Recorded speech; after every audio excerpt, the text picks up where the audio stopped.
Welcome to The Patty Show. My name is Patty Setiatti, and in this podcast, we'll explore the crossing point of the three P's: passion, pleasure, and positivity, and how they can lead you to your own personal paradise. We'll chat with inspiring guests, share practical tips, and dive into stories that will empower you to live your best life. Let's get the Patty Party started. Welcome back to The Patty Show, everybody. Woo! Yes! Oh, studio audience, thank you for the soul, for the energy, the little giggle, the laugh, and the style. We'll get to you soon, stylish studio audience. Today it's episode 57. We're talking about boundaries and how they build paradise. Another P word, paradise. A lot of P words on the Patty Show. Passion, pleasure, positivity, and Patty. There we go. Yours truly. There we go. Of course, the host. I'm your host, y'all, Patty Setiatti. So grateful to be here. We're going to talk about boundaries, how we can build our paradise, how it can help us live a fulfilling life. And speaking of fulfilling life, I just want to thank our previous guest, our boy, Michael Majid. I'm so bad with pronunciations, to be honest. But our last episode, we had a Venezuelan Jewish actor, writer, producer, goalkeeper. He was trying out for the under-20 Venezuelan team. He's a coach. This guy does it all. Super inspiring. We met on the set of my brother's short film. Super great time. He played Robert. So shout out to you, brother. Hope you're doing well. Thank you for the time on the Patty Show. And speaking of my brother's short film, my guest today was also part of the movie magic, so to speak. Speaking of movie magic, he is the roller coaster amusement park loving. Super fit. You can see the shirt. It's ripping right there. Dashing, kind, soul with a shining smile. You hear that giggle? You see that smile on YouTube? Patty Show Podcast. You can find us on YouTube. And he's the big boy with the law degree. He is a fellow actor, artist, passionate movie lover. Loves movies. Oh, yeah. That always brightens up my day. Mm-hmm. He's been a Setiatti family supporter since day one. Man, it's basically part of the family, Oh. Give it up for the legendary Mike Mudano. That's right. Mike Mudano. Woo! Thanks for coming on the Patty Show. Patty. Appreciate you. Patty, Appreciate you, brother. you. Thanks for coming. I'm so grateful you're here, man. If you could give a little self-intro to everyone. Yes. Hobbies, passions, how we met, and all that good stuff. Well, I don't know if I can top what you just said about me, so I'll try. But I'm Mike Mudano. I, like Patty said, I am a lawyer. I work in film. I work for Netflix. But how I met Patty was I used to work at Focus Features in their business affairs team. Shout out Focus Features. Oh, we the love gang. Focus, which is where I met Arnold, Patty's brother. And we just hit it off and became buddies. And so that's how I met the great Patty, because then we started playing soccer together. And the rest is history. And the rest is history. And we here we are on episode 57 of the Patty Show, man. Yeah. But man, before that, where are you originally from? Tell me this backstory a little bit. Yes. So originally I'm from the East Coast. I'm from Georgia. Georgia? I was born in Georgia. Yes. In Augusta, Georgia. Not the country per se. Okay. Augusta is a city, but we never lived in Augusta. Like, I was just born there because, my grandparents lived there, my mom's side, and my mom's mother, so my grandmother was an OBGYN, and my mom wanted her to deliver me. So I was technically delivered by my grandmother. Shout out. Which is kind of cool. But then we moved to Florida, to Tampa, when I was really little. And I don't really remember much about that. I think I was like to kindergarten just about. And then we moved back to Georgia. We moved around a little bit. We moved back to Georgia, was in Columbus, Georgia for 2 years, and then moved to Hilton Head Island, South Carolina, I loved it. It's like living in a vacation spot. It was lovely. And then when I was in 7th grade, we moved to Milledgeville, Georgia, which I would consider being the country. It's, I have nothing else to say. A lot of fun stories, so to speak. Yeah. But, I will say it was in Milledgeville, which is where I found my passion for movies, for film. I really discovered my love of cinema, of acting, of television, of everything, of the arts. Really like when I was living there. And my parents were they loved movies, they loved the arts. Like we'd go to plays, we'd go to symphonies. Like it was definitely encouraged in my family. So it was definitely always there. So, but it really wasn't until like 7th, 8th grade that I like really got super in and passionate. Oh wow! And I read something about you loving Indiana Jones, I Star mean, Wars. oh yeah. I mean, when I was a kid, that's like the movies we watched. So we had a little. This was the early 2000s, and we had a little box TV, like a small little white box TV that sat on literally like a chair, like a this one, right? stool, like that, literally.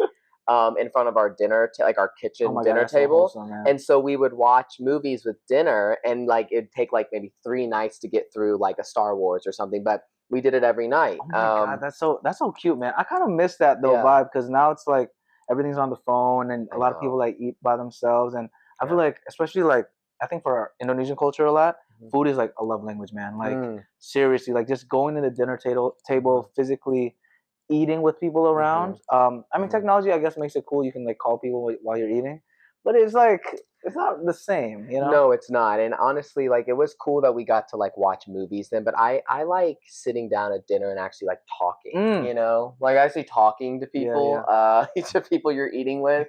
But yeah, that's where the Indiana Jones, the Star Wars, Jurassic Park, those classic 90s Disney movies, that was like our routine of like what we would watch. Hey man, you look like you could be Luke Skywalker, man. Oh my God.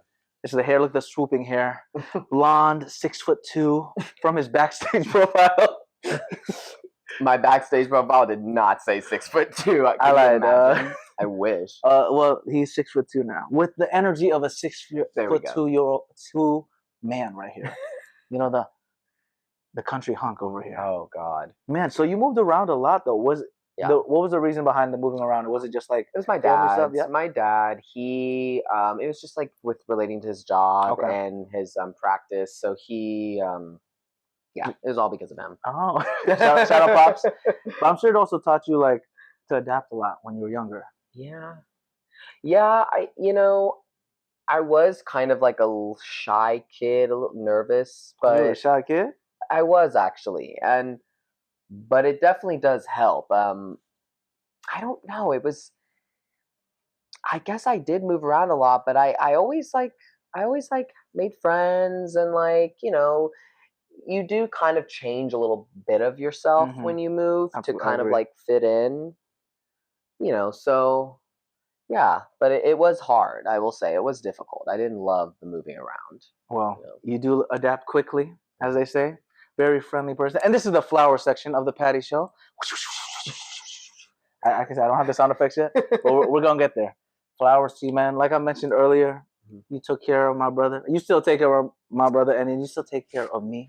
We appreciate you greatly. Always bringing the positive energy. Always coming to soccer when you don't work with them anymore. That's true. And then you still show love. And it's just always a fun time. We always giggle. We always laugh. We do. We can literally just look at each other and just start laughing. No, it's such a fun time. I'm just glad you guys still let me come, even though I don't work there anymore. Hey man, I don't even work there. Yeah, exactly. So it's like, shout out to my focus people out there. I literally played this past Sunday. Yeah, I know. I want to join that. Yeah, you gotta do that on Sunday. I think it's not happening. Yeah, but the following week you definitely come. But your energy, man, on set too, man. Oh my God, we had such a blast shooting the film. So grateful for your help and your time and your support, man, because that's a true passion project. We're so glad that I think by the end of this year it should be ready, man. So I can't wait to see it. We're so grateful for all the people that helped out there for something good going on.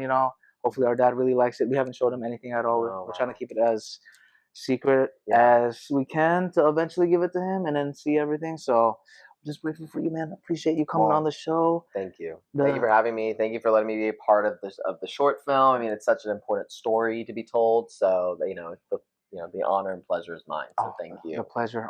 Look at all pleasure. the P's. There's the P. He knows all the P's right here, man. One of the P's. One of the P's. Don't forget about the number one P, Patty, right here at Patty Show Podcast. You can find us YouTube, Facebook, Instagram, Twitter. All that good stuff, PattySetiati.com/podcast. Where can we find you, by the way? Socials and LinkedIn and all that stuff? Yeah, I'm on LinkedIn. It's just my name, Mike Mudano. And then on Instagram, I'm Mikey Mud. because don't want everyone to be able to find me. Yeah. And then no, I don't have Facebook anymore. Got rid of that. Why? What happened? Political reasons. An ex? I don't have X either. I used to, but again, I got rid of that too. Yeah, I just don't political. I'm not a big Zuckerberg fan or Elon. That's not the P we talk about on the Patty Show, y'all. No, that is not a P we want to talk about. Oh my God. But yeah, man, they can also find you on SoundCloud, right? My God, can you imagine?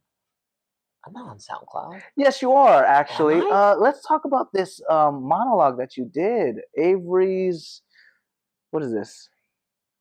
Avery's. I really don't remember this. Avery's monologue. You were talking about Wizard of Oz, Jim Carrey. Oh my God, I so don't remember this. Wow, he's no.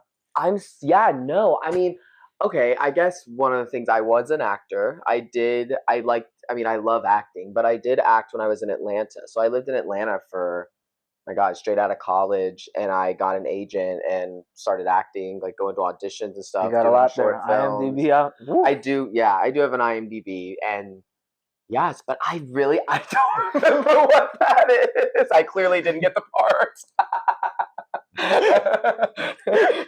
Well, it was on SoundCloud. If you guys if you look up your name, honestly, Mike Mudano, you'll find it. Now I need to do that. Yeah, I can't remember the exact name of the piece, but I remember your character that you were playing. You're talking about how your first movie was Wizard of Oz. You love Jim Carrey's acts, and man, I definitely felt the passion through it. Must have been the character I was playing, because I don't like the Wizard of Oz. Yeah, no, 100%. I was like, Jim Carrey, I'm like, he's like, it's debatable. Speaking of SoundCloud and other platforms, YouTube. Some great tapes over there, man. Man, that whole YouTube era with the self-tapes. I know. I saw the character you played with against this. You were opposite against this cop. Okay. And apparently you were an abuser in this story. Oh, yes. Yeah, that was a short film that I did in Atlanta.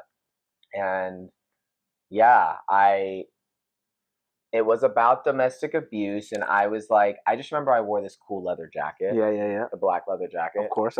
And I do remember that was I never even saw the final product of that, I don't even think. And I don't remember what it's called. It might be. I think that actually might be on my IMDb, because that one actually was a legit short film.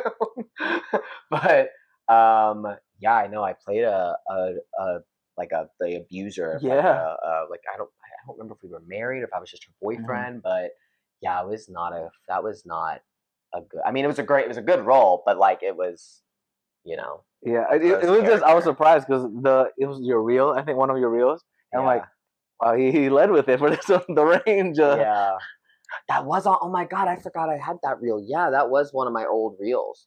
That tried to showcase all my little short films and stuff that you would send out to agents back in 2016. Almost 10 years ago. How was that era like though in the acting scene around the 2015s, 2016s? Like, especially like you said, you were mainly in Georgia. I was in Georgia. Yeah. How was that whole vibe like? Well, that's when it was really popping off in Atlanta. Stranger Things had really put Atlanta on the map, I think. I mean, Georgia had always been a really popular place for shooting, just because of the tax credits. But it really wasn't until, I would say, Stranger Things and then a couple of those other shows that were filming in Atlanta. And then, of course, Pinewood Studios bringing all the Marvel stuff to Atlanta. And they always needed local talent.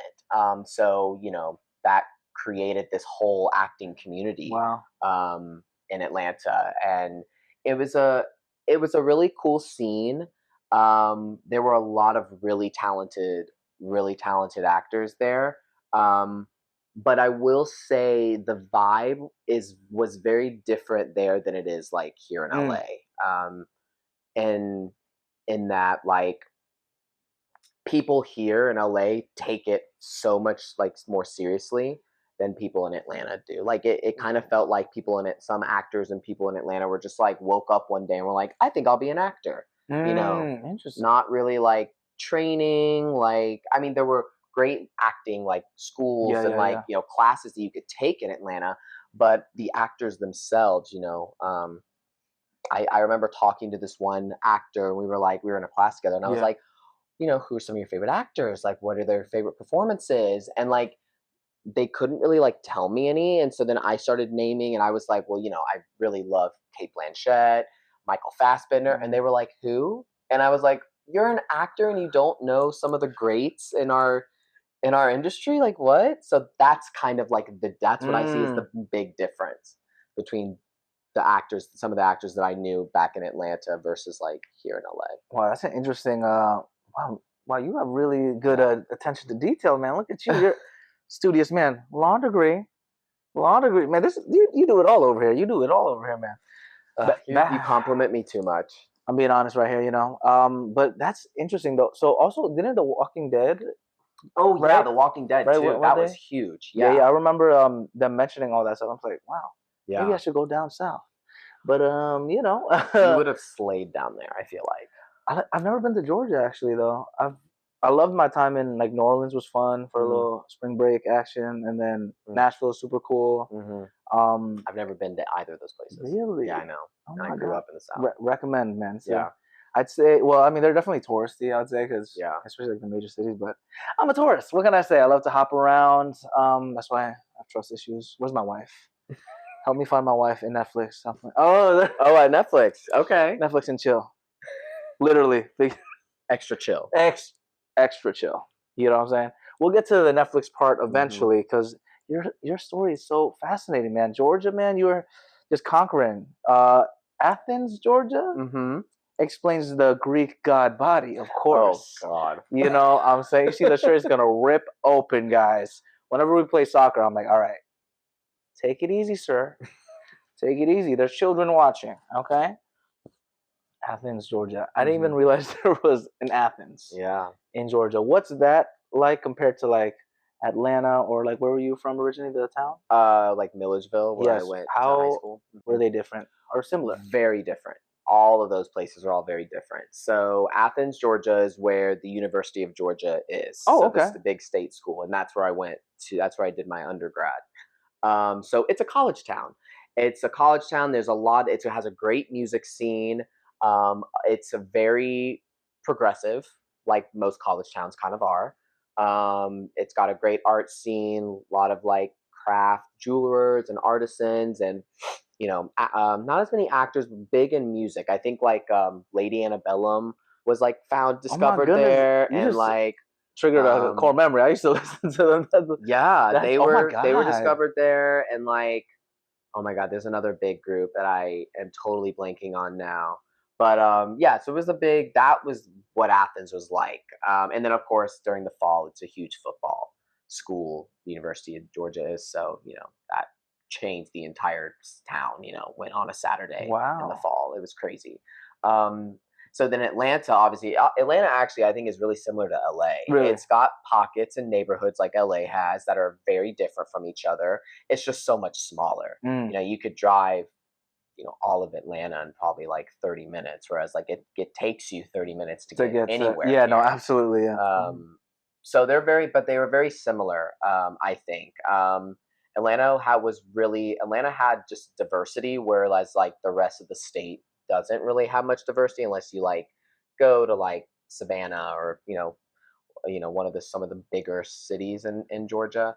And then Milledgeville was Milledgeville was country. It was a little redneck. It was not the ideal place to go to high school and deal with all of that. So it's just very different. But going to Georgia was like University of Georgia was really like great for me because it exposed you to things that you didn't have in a small town.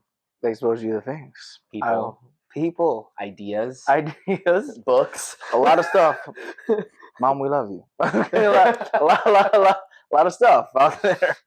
A lot of stuff. And what did you major in again? I was broadcast journalism. And film studies. Oh, I can see from the face right there, jawline, Mr. Jawline. Look at this. Take it easy with the forearms, okay? I thought I was going to be the next Ryan Seacrest. That was what I wanted. That's what I intended to do when I was in college. I see that. So that's crazy. And then I totally just took a left turn because Why'd you stop? And looking back, I shouldn't have stopped, but I didn't really like how intense some of the broadcasting classes were. I didn't love the news environment. Being in like the newsroom and like my cohort it was just a bunch of really stressed out people all the time. And I did not like being in that environment very much. And everybody told me like, oh no, you can't do entertainment news. You got to do local news. You got to do something serious, because everything I want to do is always entertainment related. But no, my professors and everyone was like, no, you can't do that. You got to do a hard news story. You got to do real news. Yeah. And I was like, but that's not what I want to do. Yeah. So I just was really turned off by that. And so in a panic, I kind of took a left turn and I didn't go that route. But then you got your law degree. But then I went to law. Yeah. So I'm curious about how you ended up making that decision. Yeah. So I took about 2 years after college to kind of just like working like odd jobs while I was trying to be an actor. And so I was having auditions stuff, but I was working like small little odd jobs, and I was tired of not having any money. And so, I know that part. Right? Yeah. And so my mother's an attorney, and she was like, why don't you try going to law school, being a lawyer? You want to work in the film business, you want to maybe go out to LA, like, they all need lawyers, so just try it. So I did. And I took the LSAT more than once. It's really hard. I hear you. And I applied to one school out here that I was waitlisted for, and then I applied to Georgia State, which is in Atlanta, and they have a part-time law program, so I could like work during the day and make money, and then go to school at night. So that's what I did. But that made it a 4-year program instead of a regular 3. Gotcha. Yeah. Okay. Wow, that's so. Look at you. Shout out to mom. We love the moms out there. Oh my. Yeah. The practicality, man. I think that's the biggest thing, especially with entertainment. I get it, man. It's like you got to do all these odd jobs, and then there's a certain point where you're like, I'm tired of being broke. Yeah. There's a break. I wouldn't even call it a breaking point, but there's just like you got to do something that actually could propel you your future, to where you want it to be. No, absolutely. And it's like sometimes you just got to make those sacrifices, because in Indonesian we have this word called like sadar, but it's like when you kind of realize like, oh, maybe there's another path that I can take. Maybe it's not Ryan Seacrest, but you're better than Ryan Seacrest. Okay? Oh, thank you. I think I would have been really good on the red carpet interviewing people. You can still do it, man. I would love to do You're only like 26, right? Sure. Yeah. That's what it said on the online page, right next to the video of you on a couch to make extra money.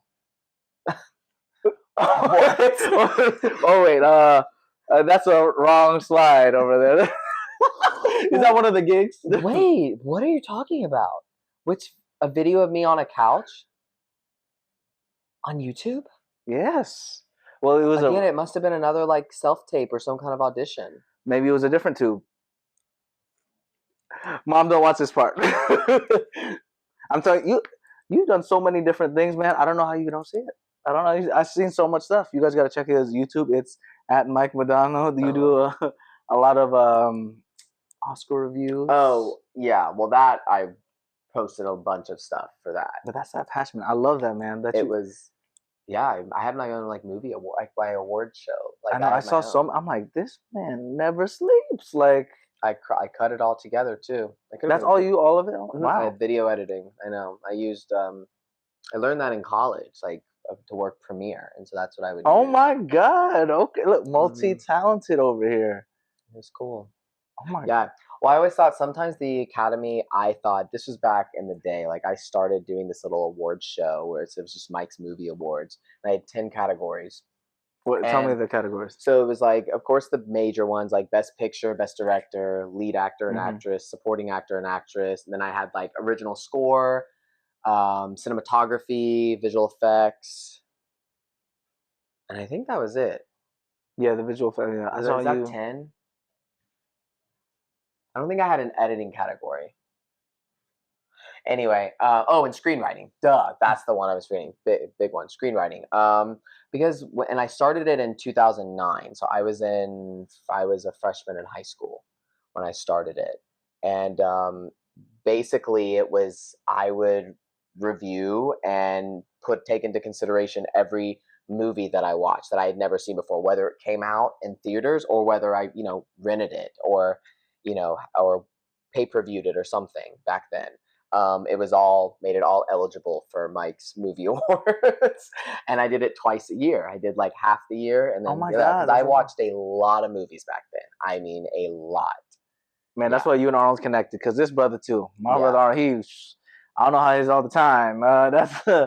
That's a lot of movies, and these aren't the short movies right here. They're like the 2 hours, some 3. Oh yeah, I was very into the heavy dramas. Oh, okay. Oh yeah, I think one of my favorite movies. I mean, it's a phenomenal film, but one of my favorite movies that I watched when I was in high school was called The Hours, and it's like super depressing, but like a brilliant film.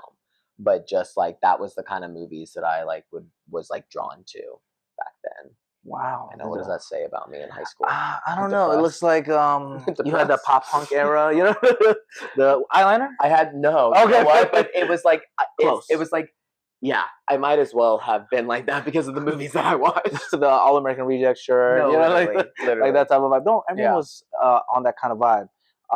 Man, yeah, your YouTube helped me learn a lot about you, and we actually have a lot of parallels, man. Okay. I always knew you were Asian too. Like I said, part of the family. But you had this commercial class. Oh yeah. Tape thing. Oh yeah. You did something for Amstelite. Yes. Oh my God. Yes. I do know what you're talking did about the same thing at the American Academy of Dramatic Arts, because that's where I did. I didn't do it for the action. I did it for when I was looking for representation for like a commercial agent. Yeah. And I forgot which agency it was, but they told me to do the Amstelite. So when I heard Amstelite, I was like, yeah. What? Yeah. Is this like a generic thing that everyone practices or something? I don't know. I guess it was that a lot of acting classes or schools teach, because I did that when I spent a summer at the American Academy of Dramatic Arts here in LA when I was in college, and that was one of the things that they had us prepare and do and record. Yeah, I was like, why do I know this? And it just clicked to me when I kept watching the thing. I was like, I definitely did this too, man. Oh my, it's crazy. Because that's actually like an old commercial, right? Like maybe the 2000s or something. Oh, for sure. I don't think I've ever even drank an Amstelite. I don't think I've ever even seen an Amstelite. I don't even. I don't know when it came out. So it's just so funny how that commercial, like that script is something that's just used through generations. Our kids probably gonna audition to Amstelite. You know what I'm saying? Like that's shout out Amstelite if you're still out there as a brand. It's probably like Corona. I bet they bought, like 100%. Budweiser or something. Probably 100%. Someone bought it. I'm like, I've never seen it. So I was looking through YouTube. I remember when I was preparing for it. And I'm like, this is so vintage. It's crazy. Yeah. And you did a Pepsi one too, I think, or something, or a Coke. I forgot which. I think I did a Coke one commercial, audition. Again, didn't book any of those, but I think I did a Coke one. Yeah. But it's all the resilience, you got to do that. That's what teaches. That's what acting teaches you. Honestly, you just have to resilience. Keep pushing through, even when it doesn't feel like it's gonna go through. You just gotta be doing it for the love of the game. Yeah, I think it helps you with rejection too, majorly helps. You get rejected? $1 million smile. That's funny. Yeah. Come on now. Walks into a room, everybody, guy, girl, grandpa, grandma. Oh, grandparents love me. See. That's true. Sugar mamas, sugar daddies, everybody. Okay. Well, you've gotten rejected before? With acting stuff, or just in general? In life. Oh, I mean, yeah. Been rejected from jobs. Been rejected from dates. Been rejected from auditions. From dates. Oh my God. How dare? Everyone. Who are you? We're gonna find you. Okay. How dare you? How dare them? But it's just everyone has gone through rejection. Well, you're not just everyone. Ryan Seacrest Jr. Okay? If you guys can't see on YouTube, which at Patty Show Podcast, literally, if you look at the angle, look at that. Oh, Seacrest. Is that right? Seacrest? Oh my God, Seacrest! On the Patty Show! Oh my God. How do you handle rejection then, man? Do you have any tips on that? Because you're right. Well, everyone deals with it. It takes time. I mean, I think it just takes getting older and like being almost kind of like when you become comfortable with yourself, like rejection doesn't feel as personal. That's a good tip. Yeah. Especially when like you can step out of it and take, you make it not personal and you actually just like, I don't know, you look at something and you say, okay, maybe this wasn't right for me, or this is not the path that I'm supposed to be on, and like, I think it helps you understand. I think rejection can help you understand your like current path and where you need to go. I think. Wow. Shout out to rejection. And then honestly, it's what they say, like what is it, when one door closes, another door opens. Basically, yeah. You never know who you're gonna find. Maybe my wife. Yeah. I need to wait for 20 more rejections. sorry. I need to fall in love like you, Oh, well, love is love, and it's hard to find. Any tips for a single man like me? Patty, you're just a great dude. You're enjoyable to be around, and you light up the room. So I think you will have no problem. But it's just timing. Just things happen at the right time. He's also my therapist too. Oh my god, I'm gonna start crying. It's tough though, like because I love what you mentioned about the whole like rejection and like kind of separating yourself from it. I feel like from maturity, and I'm definitely completely different from high school, college, and everything. And oh yeah, rejection it still leaves like a little bit of a bad taste because that's just human nature. But it's tough though in the heat of the moment, man. The mind starts going like, man, am I just not enough? Absolutely. Even for a split second. It doesn't matter how secure you are. I still sometimes get those thoughts.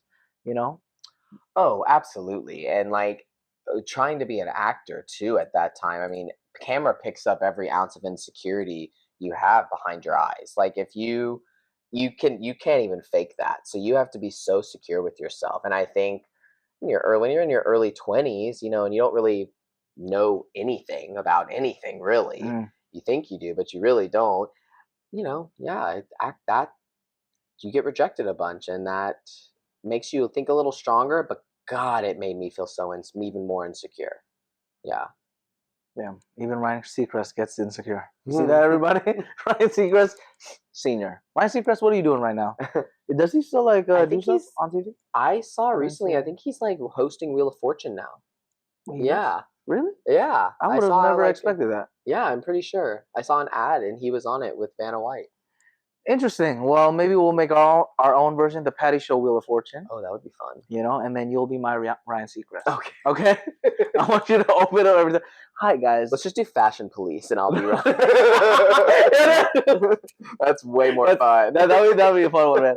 Gotta do like a buddy cop kind of vibe. Oh, yeah. You gotta get back into the acting stuff, man. Come on. I mean, I definitely am more secure with myself now, so I probably would be a better actor now than I was back then. I do think. What do you mean, man? You had some great work. You guys got to check it out on YouTube. It was a fun time. I've seen a lot of clips. I think you post like almost every single clip. I posted a lot. Yeah, I posted a lot. I don't know why. I just did. You had that consistency, man. And I think that's honestly such a value that you stick by, because I don't know how you did law school, man, because that's... Oh, yeah. That's tough, especially since you said you were working too during it, and it was like... There's 4 years of extra torture. Yeah, and then COVID hit, and so then we were like fully remote, and then I also was like let go from my job, like so many of us were when COVID hit. So then I was able to kind of focus on like being a student again, and trying to get like legal type internships and stuff like that. But yeah, law school was very hard. It wasn't even something that I wanted to do. I never intended to be a lawyer ever. But that's life. That's life. And it got me out here working in this industry. So, did something right, I guess. Yeah, because you were in Focus Features for how long? 3 years? 3 years. 3 years. Yeah. Look at you, 3 years. Okay. 3 years. And then what was their role again for over there? I was a manager of business and legal affairs there. Sugar daddy. That's what I heard. Manager of business and legal affairs. What does that entail, like your day-to-day life look like? So business affairs is really like the deal making. of Oh, the so he is industry. sugar daddy, right? So it's like they're the ones that do the deals for talent, above the line, below the line, department heads. Um, business affairs also involves like physical production, like legal work. So that's like, location agreements and releases, appearance releases, clearance type agreements and Uh-huh. releases that you would need. So it's all of that, and more. But my job specifically was, so I worked. I did credits and marketing legal mostly. So I was not actually the one. I was not negotiating um, any sort of agreements for anybody, but I would love to do that. But I was doing credit administration and review. So I would build out the credits using like the talent's contracts, because in their contracts there would always be a clause about how someone would be credited. Really So interesting. including the order, like what order they came Wow. in, or like, I mean, what position they were in, or like, if they're to be credited in Mm. advertising and marketing materials. I mean, all of that is like Even like pre-negotiated. was it duration of like how long they're seeing Yeah, on the screen I too? mean, sometimes Yeah, too. I yeah. mean, you would have like really big talent that'd be like, like Kate Blanchett to be credited and marketing materials, yada yada yada, whatever. And then like her co-star would be like, or her thing would say like, to be on screen as no less than so and so her co-star or something like that. Mm. Like I brutally paraphrased, but yeah, all of that was contractual. So I was doing that, and then doing like marketing legal, so like reviewing marketing materials, trailers to make sure they were like compliant with contracts, talent contracts, as well as guild compliance too, because there's certain rules that you have to abide by. If you're under DGA jurisdiction or WGA jurisdiction. And what are those two things? So the DGA is the Directors Guild of Okay. America, yeah, and the WGA is the Writers Writers Guild of Guild, America. gotcha. So those are, they're very powerful unions essentially. And then the Screen Actors Guild too, but Hmm. there aren't really any contractual or like credit rules that you have to abide by with the Screen Actors Guild in terms of marketing. Mm. It's different, like in credits, but in terms of marketing, there aren't any. But yeah, so I did a lot of that, and then the other part of my job was doing something called legal delivery, Mm. which that basically was for homegrown productions. It's just a lot of paperwork. You're creating a lot of paperwork. You're collecting a bunch of paperwork from the production team. You're creating. You're creating basically like a workflow, if that makes Yeah. sense, um, to follow for the film, for the life of the film, essentially. And then you work with the attorneys, who are doing the deal making. You have to or have like clean chain of title for a film. Like there's all these very complex and intricate things that go into creating a Hmm. movie. And so that's what film delivery is on production side. But then if you're work for a major studio or distributor with like Focus, you go to film festivals and you buy movies. So we would take acquisitions or films that were bought at a film festival, and then we would take delivery of that, meaning like we'd be working with the producers or the post production like supervisor or post coordinator or something like that. It's one of those people. Usually, it was a lot of times producers, because they were wanted to be very in it with Yeah. you, Yeah. and they would be delivering all the paperwork to you. So we would negotiate what we call a delivery schedule, which essentially is an itemized list of like all the deliverables, both physical deliverables. So that would be like the actual raw like video files and audio files, and then the legal deliverables, which would be like talent agreements, location Mm. agreements, you know, um, copyright report to make sure you have like, that there's no outstanding or like potential like infringement claims that could Mm. be there, Interesting. or Oh, okay. like things like that. Wow. Yeah. So I mean, there's a Yeah. bunch, but those are kind of, so that was the other part of my job too. Oh my goodness! Look at you, a professional over here. Not just a pretty face, but also very dedicated. Man. Wow, that's a lot of different layers, and I feel like a lot of people don't even know about that side of like the film entertainment world. They always think, "Yep, sign a little contract. Yeah. And they're like, I'm going to be a writer. I'm going to be a director. And it's like, well, there's a whole, there's so much that you can do. Like the amount of positions that you mentioned is like, that's just the tip of the iceberg, y'all. There's so many different things. I keep learning more stuff by the day. Yeah. My brother tells me a lot of stuff, and then like hanging out with very smart people out here, it's always great to learn more and more. Focus Features, man, shout out to y'all. But you ended up moving, huh? I did. Yeah. To Netflix, man. Is your position similar to it, you'd say? So I basically do the same thing at Netflix now, but not as much working with credits anymore because they have their own like department for that, which is of course really nice. And Focus was just, we had to all do that because Focus is smaller, whereas Netflix is so big. But yeah, so I just do the same thing there at Netflix, working on film. I don't do series, just film. Interesting. Okay, yeah. Netflix is a big entity, man. Because I know there's like the animation side now. They like splitting all that. Yeah, it's everything.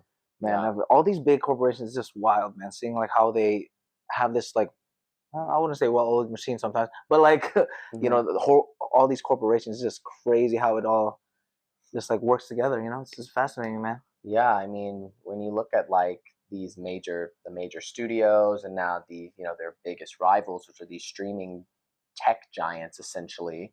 I mean, you really like don't know like where the future of the industry is going to go. I mean, you have people like Larry Ellison that's trying, or well, I guess his son David Ellison that's trying to merge Skydance and Paramount, and now they I've heard that they might be interested in Warner Brothers now. So it's like pretty soon it might just be a few of those major studios and the streamers, and then that could change the entire landscape because a lot of theaters don't want to release theatrically like Netflix movies, and that's a whole very complex issue that I don't know anything about, but it's really interesting to see and where they can go from there if they want to do a theatrical release. And so I've noticed that Netflix actually bought a theater, their own theater, the Egyptian, they bought that.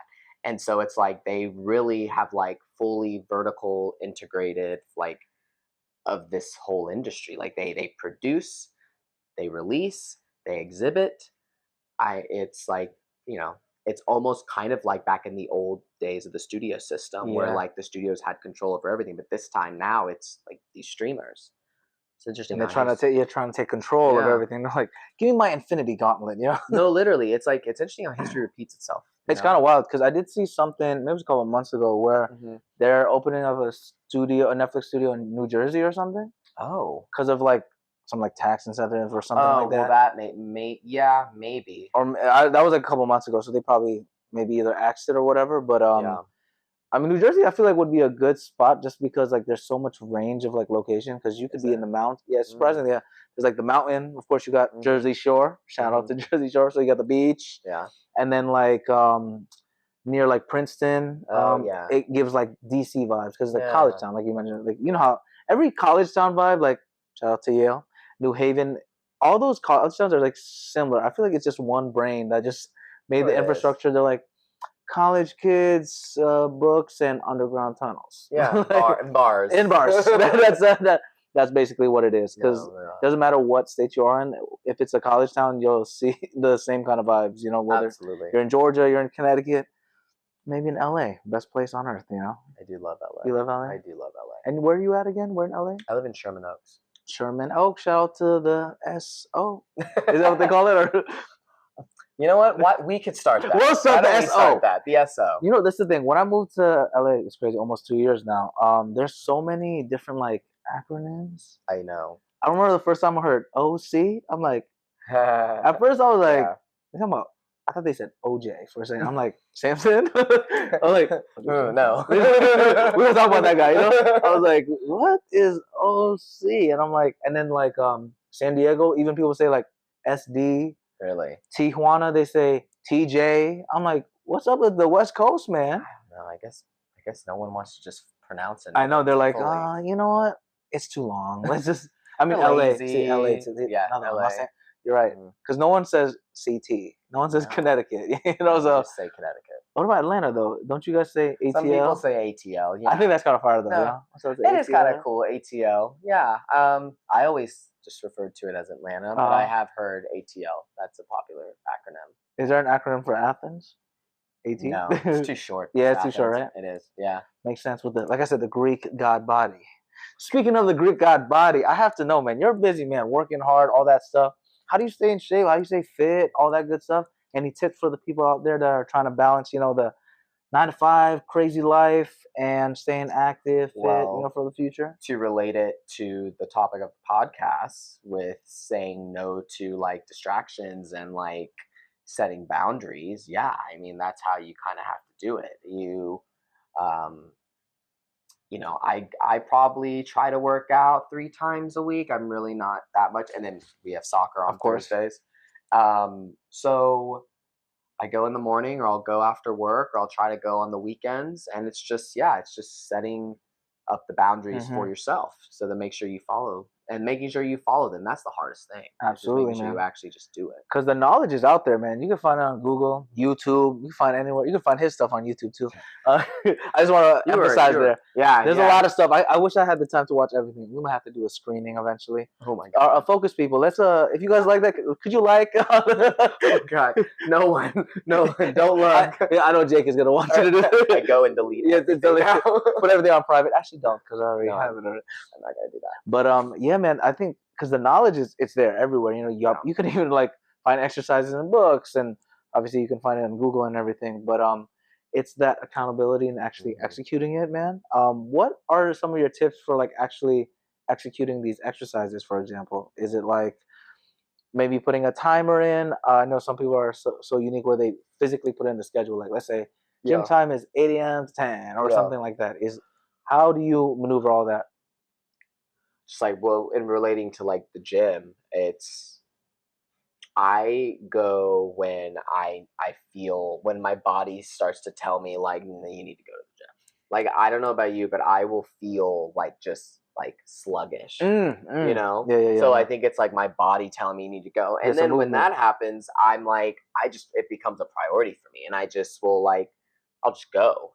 If I'm at work and I feel like that, then obviously, I'm like, oh no, I'm going to go after work. But I usually plan for that. Yeah. Or like in the morning, I'll plan to be like, I'm going to get up early and go. And then, it's being disciplined to actually like follow through and do that with the gym. But see, I also like working out. So if you're a person that doesn't enjoy like going to the gym and doesn't enjoy that like sort of solitude that you kind of have with just you and your headphones and you're working out, like, then it's gonna be harder for someone to like actually make themselves do it and be disciplined to do it. But I enjoy it, so it's easier. Man. That's a lot of great self-awareness. I love how you mentioned you also listen to your body and the self-awareness you have to understand, like, man, I'm feeling sluggish, and you know the reason why, because like I've been there too, where I've stints where I'm like, man, why am I sluggish? But you know the reason why, because movement is honestly, it's medicine, man. It's so powerful, and it doesn't even have to be the gym. It could be playing soccer. Yeah. And for the people that don't like working out, and there's a lot of people, I've been there too, you can find other alternatives. Any type of movement. It's going for a walk with your dog. Maybe playing soccer with Ryan Seacrest's cousin. Like do what you gotta do. Get some sort of movement, because it really helps like heal a lot of the things, like especially with the sedentary lifestyle most of us like live. The 9 to 5, working in tech and entertainment, all that stuff. And even just finding maybe like a 5-minute pocket of, I don't know, doing something simple like a deep squat, get a little movement in there. Yeah. It also gets the mind jogging, moving and stuff like that. It helps clear the mind. Absolutely. Working out is incredibly beneficial. Any kind of exercise is incredibly beneficial to your mental health. Absolutely, yeah. So any way you can find an excuse, and that's how you become a Greek god. What's your workout split right now? Is it a little upper, lower? Full body, full body for sure. But I can see it's upper, definitely. I do focus on the upper. I need to do more with the legs. I feel you. I hate working out. I know legs hurt. It's torture, and I just feel like I'm gonna like hurt myself squatting. It's I do a lot of upper body. Want to work out the muscles that look good. more for looks and aesthetic than practicality. That's all the delts, all the flies. That's so LA, isn't it? So LA. I can't blame you. It's a good one though. We love doing this movement. Love doing that. We love lateral raise, spam. That's I mean, technically, in a survival aspect, we could like, you know. that's So you look at yeah. they're not ready I for mean, our buddy cop movie, the Fashion Police. fashion police buddy cop Cop. film version. That actually would be so hilarious. That'd be the best right there. Yeah. The diversity we have I over know. there. Come on now. Did you see the Naked Gun remake? I need to watch it. I need to watch. Remake. It's more kind of a sequel, but I need to watch. I heard very so many funny. great things. Recommend? Yeah, it just reminded me of this. Kind of That's the kind of vibe. Yeah. It just Well, I guess I'll have to watch it for our research purposes out there. You know. Mm-hmm. Shout out to the research. Shout out to everyone in the entertainment industry. All that stuff. Everyone's doing hard work, man. Yeah. And doing hard work. Speaking of hard work, here comes the easy part of the Patty Show. I know I did some interrogation out here.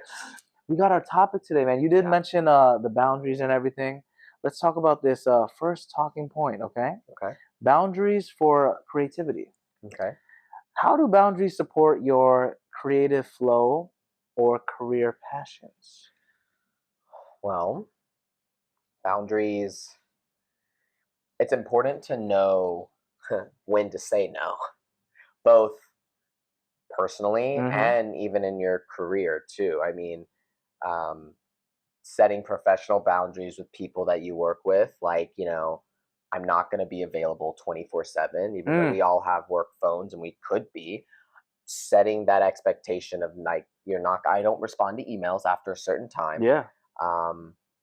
That's kind of, I mean, it's hard to do that, but that is enormously helpful because then it allows you to be able to disconnect and, you know, from work when you come home, when it's at nighttime or on weekends and you really like are just tired. So then boundaries to help like creatively, you know, that's where some more discipline does come in. And that's where it gets really hard for me, at least personally.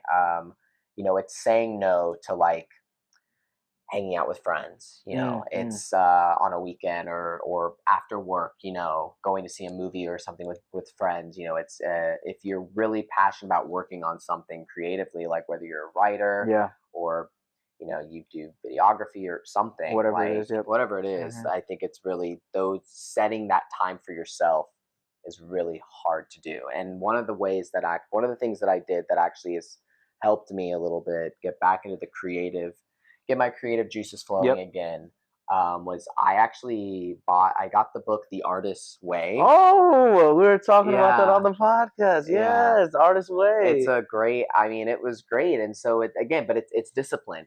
It's getting up early and doing your morning pages. It's like, and just staying true, taking yourself out on an artist date. It's all of those little things. It's like really settling with yourself and becoming so comfortable with like yourself and being by yourself.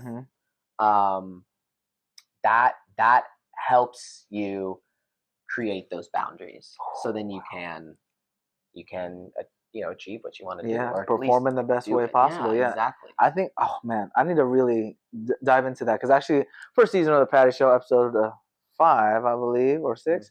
My boy Maciej, my Polish brother, I met him at Squid Games. We were working a gig for Squid Games. Super nice guy, this Polish actor. He mentioned that book. I think Arnold also talked about it too. But like you said, doing those morning pages, even when you don't feel like doing it, and that discipline, especially when it comes to something as free flowing and bubbly as creativity, you know, it's once you learn to balance the spontaneity and the discipline, man, I've noticed that especially with like the podcast, for example. I'm so grateful I have like all these different hats I'm doing. Like the personal training helps with my discipline, podcast with the creativity, and like the meta's like an in between, like doing all the AI stuff, you know, the squiggly line and everything. But finding that time to that power to be like, sorry y'all, I can't go out to whatever it is, the fun times at Thursday nights. I have to wake up at 4 a.m, you know, or like do the podcast. Thankfully for the podcast, at least recording it, like there's a social interaction. I get to see my brother over here, so it's a good time. It's fun, you know. And, the hard part is the editing, though. I'm not gonna lie. If you guys are young editors out there, unpaid, of course, you know, hit up the Patty Show. You know, non-union, unpaid. You know, I have a lawyer, so he'll make sure everything is good. I'm a good boss. You know, let me talk to my producer. He's a good boss. Yeah, I'm the producer too. So cut. Where's the editor? Yeah, it's me. We do it all over here. But man, that's really good advice. You said Yeah. it's called The Artist Way, and The Artist Way. Artist Way. Have you finished it, or are you still working on it? No, I'm still working through it. It's one of Gotcha. those things that you kind of just continuously like do. Yeah. Yeah. It's just I don't think you ever are fully done with it. It's just something you keep doing. Man, look at that. The inspirational right here. Look at that. Educated and all that good stuff. That's a great answer, man. I appreciate that.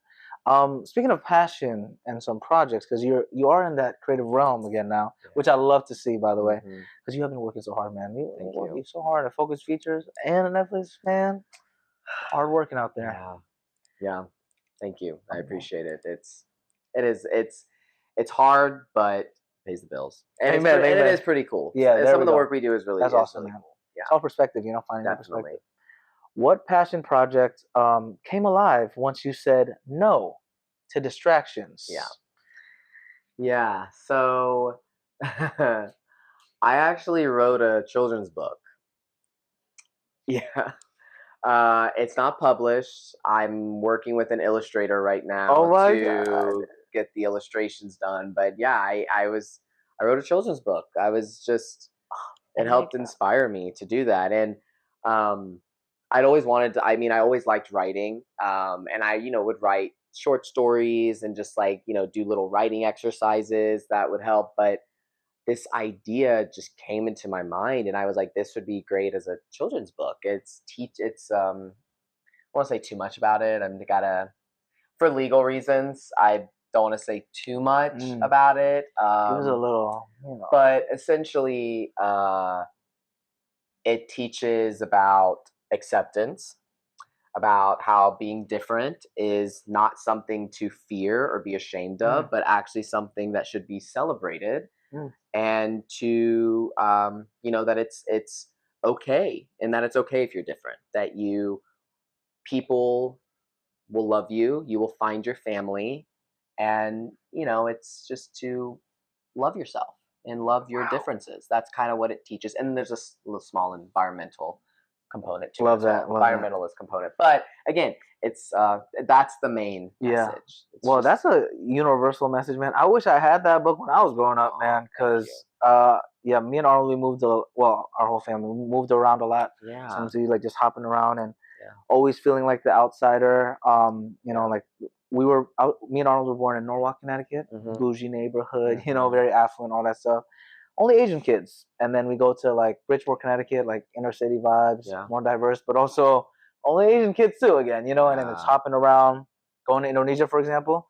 Our Indonesian was really bad, only American kids. So there's always it's always something. Always something, but now in hindsight, I'm grateful I had those opportunities, because now I think my purpose now in life is to connect people, with this podcast, with all the stuff that I do, because I've realized even though we're all different, different hair, beautiful hair over here, different eyes, same smile though, golden smiles. Come on, that's $1 million. Come on now, right there. 1,000,001 right here. So it's like, even though we look different and have different backgrounds, there's still something that connects us. Like that's the beauty of like humanity. When I feel like there's crappy stuff on the news, which I try to not listen to and pay attention to, but you got to stay informed out there. Yeah, it does get depressing. Do whatever you have to do for your mental health, but there's just so much that unites us more than like all the BS that's on the news, and it's insane. Like even the simple things. Everyone loves to drink water. Maybe not love, but at least everyone needs to drink water.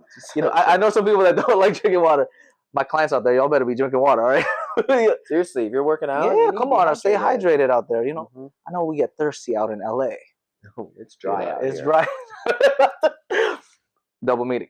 Double meeting. But like we all have to use the bathroom. We all need love and affection. It's like, doesn't matter if you're from Athens, Greece, or Athens, Georgia. He's gonna be there anyways. He's a Greek god. Okay. I would love to go to Greece. That would be fun. Maybe we should do Patty Show Greek edition. Ooh, that would be fun. Okay. But I don't know if we can record everything that happens, though. Because I think that will definitely become rated P for Patty. Rated P for Patty. P for Patty. Yeah. And then Mom, I don't think you want to watch that episode. Maybe just come in for the click, and then that's it. Appreciate you. For the click. Come in for the click, and that's it. We have a little too much pleasure on the show. Speaking of our next talking points, pleasure. Yes. Protecting what feels good. we kind of teased it a little bit during our conversation, but how do you safeguard your peace and pleasure in a fast-paced world, man? Before this, we were talking how like you were basically working the whole day, had like some guests. Shout out to our homie. You said Simon and Jay? Right? Yeah, Simon and Jay came and had lunch. You know, we love when people visit at work or at home, but it's still like extra work to do because you got to make sure they don't burn the house down. It's still work. Yeah, you got to make sure. Yeah, you stay on top of your guests. Just kidding.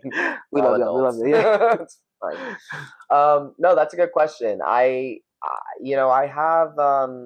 Again, it helps with those boundaries. And we've talked about this before, but I play video games. Yeah. I am a big video gamer, and I will just take time at night after, when I come home from work, and that's like my time where I can decompress. And that's but I will say though, it makes, following your creative passions pretty difficult because I don't know about you, but I would come home and just be exhausted. And I'm like, I really don't want to like go and write, even though like I enjoy it, but it's like, I'm like, I just don't want to do that. I just want to like veg out. Yes, I just want to like sit on the couch, play my video game, just or watch a movie or something like that. Yeah.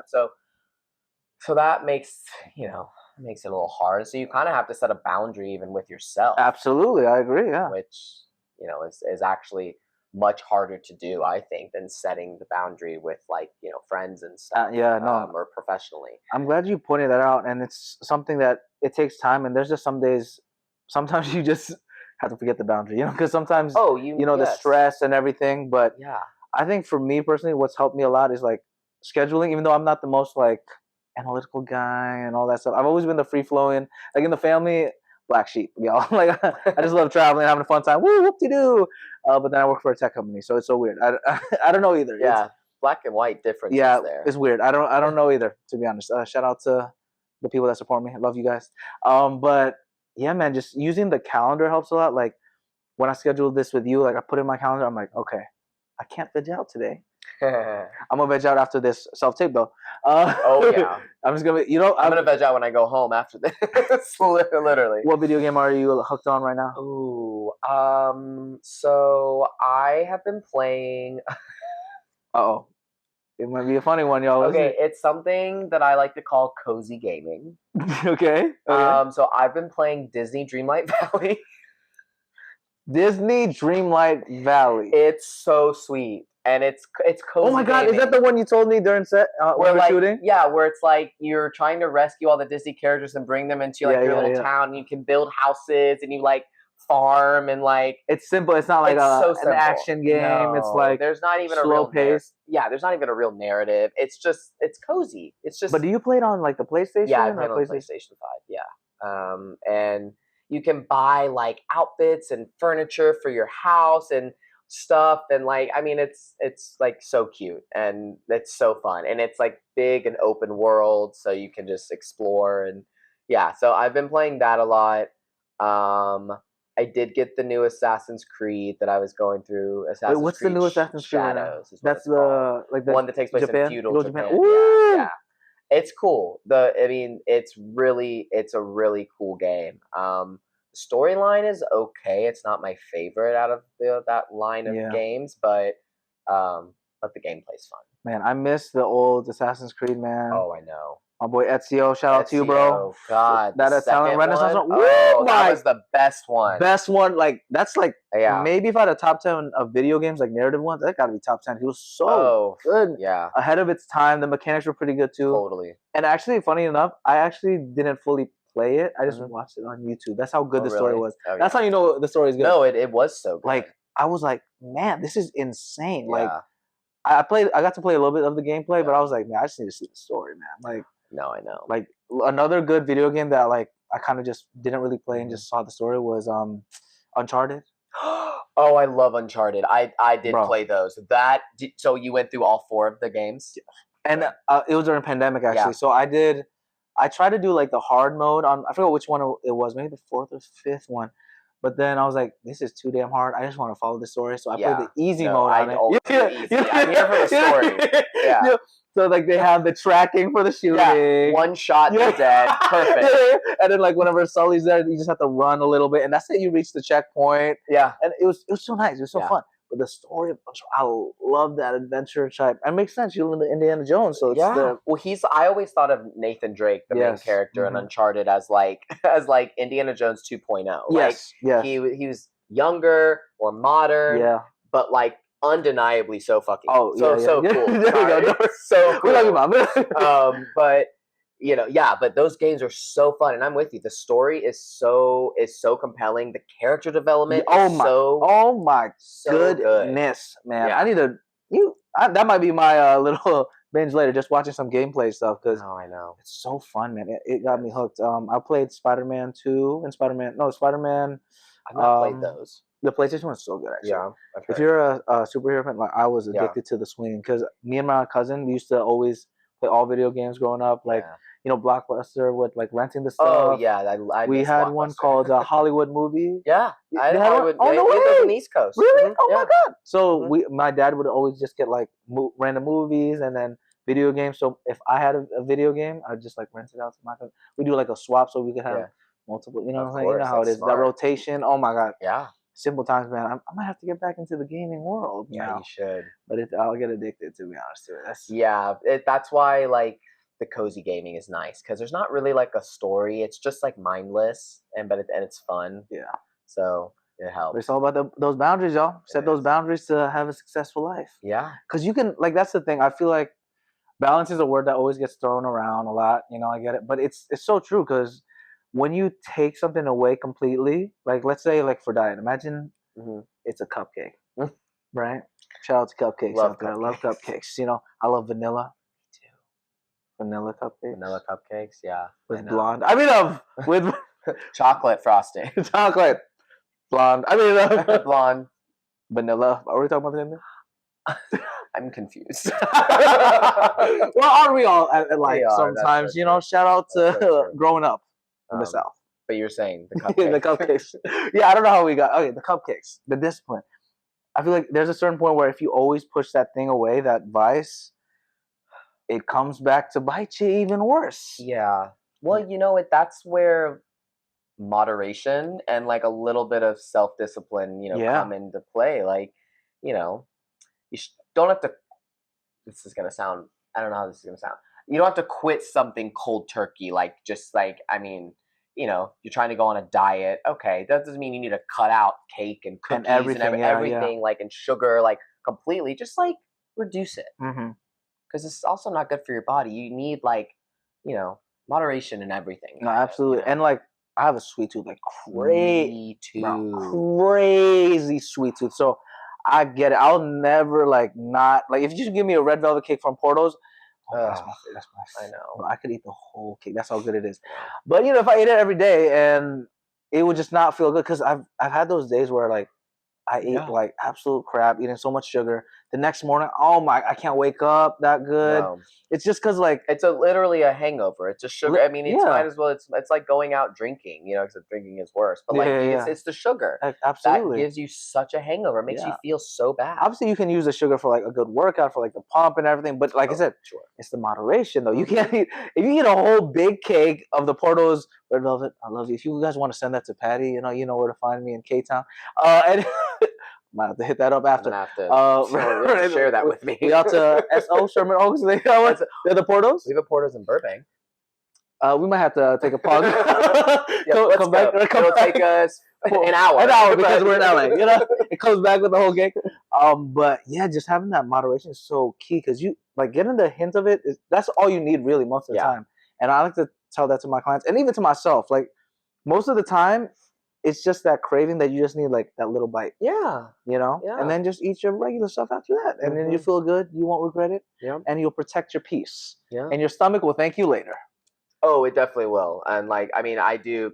There are these little donuts. I love donuts. They're these little cake donuts that actually Netflix has for breakfast. Like they serve breakfast for you there. And though like I have to like control myself because I would eat, and they're little. They're like maybe this big. Oh my God. So I could eat 15, like easy. I control myself and I just take one. I don't do it every day. Because if I did it every day, It'd be tough. It'd be tough. It'd be Yeah. hard. We'd have to play soccer every day. No, I would have to Yeah. never stop running. Yeah. We'd have to run to the office and then back home. And I hate running. Yeah, yeah. This guy, I remember I think actually the first time I met you, was it during soccer? Yeah, it was definitely during soccer. I remember. Oh, this is me recalling it, but I remember super buff Ryan Seacrest looking guy. Man, I hate running with his like pecs popped out and everything. I'm like, all right, man, we get it. Don't rub it in. You remember that? You're like, man, I just hate running. Hate running. But you were a runner in high school though. Track star? I was track sprinting. See, sprinting, I can't. The distance is what gets me. Ah. I did play soccer in high school, but it was the track that I liked the most. Okay, so you like quick bursts? Yeah, I did the 100-meter dash, 200-meter dash, nice. did the relays. Yeah. So you don't last long for endurance? With running, I don't have a lot of endurance with running. Okay. Yeah. Just asking for a friend. It's good to specify. Yes, because language. Yeah, language, intention. If you guys hear this randomly on Spotify, that random clip, they're gonna be like, "What are they talking about?" Intention. Yes, it matters. Of course, protect your peace. Language. Language boundaries. We love you, mom. Shout out to all the moms out there, single moms. You know where to find me at Patty Show Podcast. Okay. You never know. All I'm right. networking, out here. Come on now. I mean, you know what? I will say, no nonsense. It's no nonsense. You're not pulling your heartstrings, maybe. Who knows? Professional. Yeah. Business affairs. And it all ties back to business affairs. Shout out to business affairs, true. man. Yeah. All of it, business space affairs. The department that nobody knows what it does outside of this industry. Literally. Or that it exists. Well, now we know because of you. Oh, you're spreading the word. You're giving the positivity. Okay? Our final talking point of the Patty Show. Rewriting the guilt script. You are a writer, okay? Yeah. So that's why I had to do that little script vibe over there.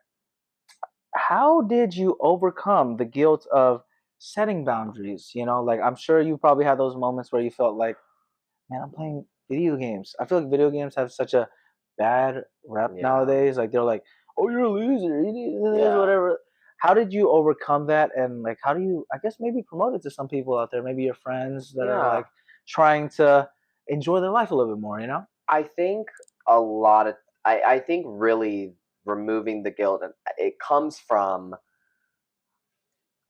really just like being okay with yourself. Like it's so hard to just like be so just like content with like who you are as a person. We're always comparing ourselves to other people. My goodness, yeah, constantly. And so when you're just like sit with yourself and you're like, I'm okay. I'm an okay guy. That helps you with boundaries and not feeling guilt for like treating yourself to playing video games instead of writing or instead of doing something creative, or treating yourself to like hanging with friends instead of like doing like instead of going to a work function. Instead that's after work or something. Like it's like all of that is just, it's okay. It's just telling yourself that like it's okay, that the choices and the actions that you make, it's okay, because we're all just everyone here is all just trying to do their best, I feel like. So you can help remove that guilt that internal guilt that you might feel by like treating yourself to something, or by saying no to people, to friends or family. You can remove that by really just being, I think, so confident and satisfied with yourself. And that takes a long time. I certainly have not mastered that. I don't think anybody, very rare, I mean, maybe some people do, I think it's rare, but I don't think really anybody fully masters that, because we're always trying to improve ourselves. We're always competing with one another. So I think that's really how I try to rationalize and help when I am feeling very guilty about anything. Yeah. And I think it also helps having people that have like your perspective, where it's like you're open-minded and talking about these things, you know, because I feel like, Yeah. especially in a place like LA, man, I love LA. I'm so grateful I'm here. The hustle culture here, man, it's addicting. It is. It's great. Like I talk about it in one of my episodes. Shout out my girl Tay. When I first moved here, I remember I did this gig with Squid Games, right? Everyone over there, they were working at the Squid Game stuff, doing like front of house stuff, back of house, all that stuff, while also like doing music, acting, and I was like, wow, this is awesome. This is what I needed, because in Connecticut, like, I mean, there's a lot of my friends that are like hustling and doing their own thing, but LA is like that place, especially when it comes to like entertainment, doing all the different gigs and everything. Everyone's like up at 3 a.m. and all that stuff. And it's great, because like some days you need that little extra, you know, a little tough love, that little push, you know. It can be inspirational. Absolutely. Because, you know, you see people and you're like, wow, like it inspires me to be better. Yeah, I was like, you know, wow, Ryan Seacrest can do this, Mike can do it. Like, you know what I'm saying? Like, Ryan Seacrest, where you at? Come to the Patty Show. That'd be but awesome. yeah, for real. But then the flip side is the burnout, and I've definitely felt burnout, bro. Yeah. Like, I can say, especially like recently, doing all these different things, it's like, I'm like, man, I'm literally up this time. The time I have to myself is like maybe 20 minutes if I'm lucky, and I'm just like, I'm a potato, I'm a pickle, pickle patty, potato patty, just like, I'm so tired. So like finding, I guess that's also why I love this idea of like having seasons, of like a little working, a little extra maybe for that season, but knowing also like, hey man, your life is short, you got to enjoy, find those pockets of pleasure. Yes. And like just being true to yourself really helps with that too. Like knowing yourself and your body and just being like, yeah, I'm burnt out. I can't do something after work, or I can't go to this function or do something like that, or, you know, and then just being okay with it and not feeling regret. Yeah, don't beat yourself up for it. Don't beat yourself up. This is also me telling me that, because, you know, like it's so hard in the heat of the moment too, especially when I feel like the hardest one is when you feel that momentum, right? Yeah. Like, let's say it's a gym routine. You're like, oh man, I'm getting PRs every, and then you just have that one week where it's just like, man, something is crappy. Maybe like it's a family thing. Maybe it's just an internal thing, whatever. And you know, the wisest decision is for you to do a deload week, or just like take a step back. Yeah. Like, hey man, I'm just not going to lift this week, or I'll go super light. Yeah. And it's humbling, because you're like, especially I think it's a guy thing, the testosterone, we're like, well, that definitely, in the me head kind of thing and whatnot. And it's hard to find what to choose, right? Because sometimes maybe you do have to push through a little bit. Sometimes you have to play what's it, Disney Princess Buttercup? Disney Dreamlight Valley. Disney Dreamlight Valley. Oh, how could I forget? Yes. Disney Dreamlight Valley. The greatest game. Disney Dreamlight Valley 2. Coming out soon. Sponsor the show. Disney Dreamlight Valley. Is there a sequel? I am plugging it. No, I don't think so. They just keep adding on to the game with expansions and everything. Wait, there's expansions? Oh my god, yes. Disney Dreamlight Valley. Shout out to Disney. Shout out to Disney. It's a great game. Disney, you should sponsor the Patty Show. Maybe we can have the Patty Show on Disney. Or not, because we'll probably get canceled. Oh, well. That's the tea. That's the tea. But Disney Dreamlight Valley, Dreamlight. It's a tongue twister. Like, a tongue twister. Disney Dreamlight Valley. Disney Dreamlight Valley. Half of the episode is just me trying to learn. Just trying to say Disney Dreamlight Valley. You say it a little too well. Do you, like, every time you open it up, Disney Dreamlight Valley? You know, yes. Every time I'm sitting on my couch, I'm just like, Disney Dreamlight Valley. Every time I go to play it. That's why I love it. I love it. Actually, a friend of mine who Arnold knows, because she works at Focus, was the one that got me onto that video game. Really? Yeah. Well, shout out to her. Yeah. Doing God's work. My girl Brittany. Oh, she's doing God's work. She is. Disney Dreamlight Valley. Yeah. Find your Disney Dreamlight Valley, y'all. Literally. I think we all need one. Yeah, whatever it is. I mean, yeah, but like going back to that whole like the hustle and that balance, I feel like the seasons thing has helped me a lot, realizing like, hey man, there's a time and place for you to grind the gears a little bit, because you gotta focus features. You gotta focus. But also there's time for rest. You know, like I'm not super religious anymore, really, but raised super Christian. You know, so we all know the story about the 7 days. You know, God created all this stuff, but there was, if God or whatever higher being had a day of rest, Patty, Mike, Ryan Seacrest, we can all take a break. Take a break. You know, literally say no. Yes. No means no, especially to yourself, y'all. Like and I'm glad that you mentioned all those boundaries. That's such a key thing and such a great message. We got to get out there. If you guys get anything from this episode, no means no in all aspects, especially for yourself, because if you can't say no to yourself, you're gonna go into the wrong side of Disney. Oh yeah, the dark side. The dark side of Disney, not Disney Dreamlight Valley. You're gonna go into the dark side. Yeah. Okay, so and being kinder to yourself too. Yeah, giving yourself grace. Yeah, I feel like that word grace. I forgot who said it to me like a couple weeks back, but just like giving yourself that love, that grace, compassion when, especially the times when you need it, and it's kind of hard to give yourself grace. I think especially because of the whole like comparison thing. You're like, oh, I see Ryan Seacrest, man. Well, the hustle culture here, like you said, you constantly feel like you're comparing yourself to people that are younger than you, that appear more God, I think that's the biggest thing too, man. It's crazy.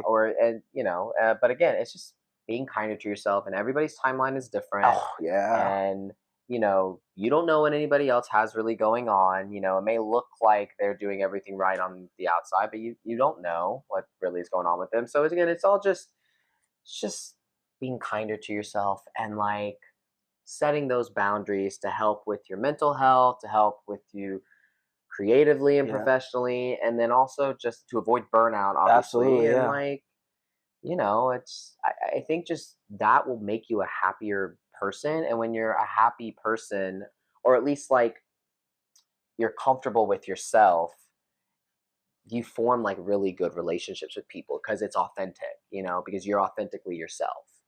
And so you form, the relationships you form then are like lasting, like good relationships. And that ultimately like will help you down the road with anything, and just in your life and personal life, but also professionally too. I mean, this whole industry, this whole town is all driven by relationships. Oh yeah. So like, sure, you can be hustling, but like if you're not a nice person, or people don't like your company, then it doesn't matter how hard you hustle. Yeah, absolutely. Because no one's gonna want to work with you. Exactly. Yeah. Especially like when it comes to film, because like all this stuff, man, it's people facing all the time. Even when you're recording like on set, there's so many people on set. It's a different world. It is a whole new world. Welcome Disney. That's our audition today for Disney's version of, was it Fashion? Fashion Police. Fashion Police with Mike and Patty. That's our audition. Yeah. We have the Greek god. You said a little Hispanic, right? Are you a little Hispanic? No, Italian. That's with Mudano. It's Italian. There we go. Mm-hmm. I thought because you went to like Florida, I was like, Cuban. I feel like I see the Cuban. You have like the flair though, the dance moves. If you guys see his dance moves, his step overs, they call him Papi Chulo.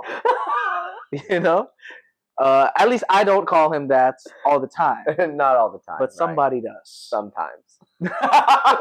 Only sometimes. Only sometimes. Only sometimes. Depending on the day. Is it after Disney Dreamlight Valley? Dreamlight Valley or before? Probably after. After, yeah. Probably after Disney more relaxed. Valley, and when I'm more relaxed. Disney Dreamlight Valley. Well, relaxation, boundaries. What a fun episode today, man. So grateful for you, man. Yeah. Thanks for coming today. Great, man.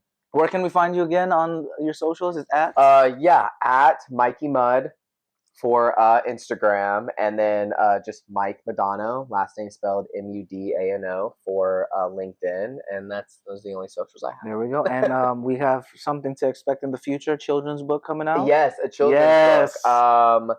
Yes. The children's book is going to be finished soon. I'm so excited. The illustrations are going to be done soon. Hopefully, I can work with this illustrator. We can get it done.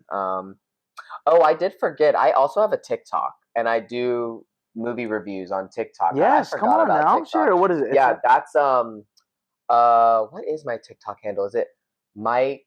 It's literally just Mike's movie reviews on TikTok. That's you got that? What it is. Yeah. How'd you get that handle? Mike's movie reviews. Mike reviews movies or Mike's movie reviews? Because I feel like there's a lot of Mics out there. Like that's. I had my phone. I actually would look at it. Oh my god, that's so we'll plug it in there. But it's, yeah, so awesome, there's a link on my Instagram. Yeah, there we go. But yeah, God, I completely forgot that I do that. You do a lot of stuff, man. You didn't even know the tapes that I was mentioning. No, that's especially the one in the couch, like the casting couch. That is so embarrassing. No, wait, not the casting couch. That sounds. Yeah, that sounds really bad. That sounds crazy. Sean Combs. I've never partaken in anything like that. You better not. Okay. No. Because this couch is holy. Yes. Okay, this is the Patty Show couch. The Patty couch. Okay, that sounds like crazy. That's the only couch I want to be on. Oh, of is the patio course. couch. Thank you. I'll pay you later. But yeah, man, we're so grateful for you coming on the show.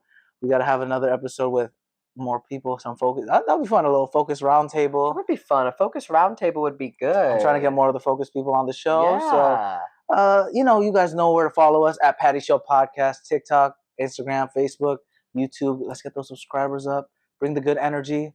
Say no when you need to. And yeah, we're just so grateful. Thanks for your time. Thanks for you. the good energy, the Yeah. arigato. We usually like to end with a arigato at the end. So, yeah, man, whenever you're ready, we can go on Yeah. 3. 1, Okay. 2, 3. Arigato. Arigato. Thank you, everybody.